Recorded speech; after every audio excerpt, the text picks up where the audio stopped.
Corporate कंपनियों के लिए 16.5 लाख करोड़ रुपए के कर्जे मुआफ करने वाली बीजेपी हुकूमत, लेकिन ख्वातीन को 1 रुपया भी नहीं दिया।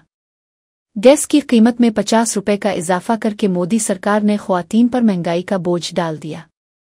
जब आलमी सतह पर कीमतें कम हो रही हैं तो यहां बढ़ाने का क्या मतलब? MLC कविता ఒక్క మహిళల విషయంలో ఇంతవరకు రూపాయి ఇయ్యలే ఇచ్చిరా? అదే అక్కడ పెద్ద పెద్ద వ్యాపారవేత్తలు బ్యాంకులను మొత్తం లూటీ చేసి లోన్లు ఎగబెడితే 16.5 లక్షల కోట్ల రుణము మాఫీ చేసి, వాళ్ళు ఎక్కువ మంది కూడా లేరు, 15-20 మంది ఉన్నారు అంతే. అదానీలు అంబానీలు ఆ స్థాయిలో ఉన్నోళ్ళు ఒక 15 నుంచి 150 మంది వరకు ఉన్నారు. వాళ్లకు మాఫీ చేసిన రుణము 16.5 లక్షల కోట్లు.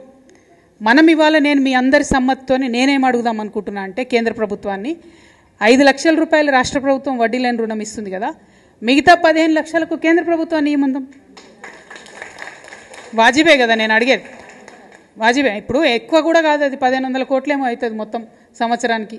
అది కేంద్ర ప్రభుత్వం ఇవ్వచ్చు కదా. నిజంగా ఆడబిడ్డల మీద ప్రేమ ఉంటే, నిజంగా ఏదో చేయాలనుకుంటే ఎందుకు ఇవ్వద్దు కేంద్ర ప్రభుత్వం? ఏమి ఇచ్చింది మనకి ఇప్పటివరకు మహిళలకు కేంద్ర ప్రభుత్వం?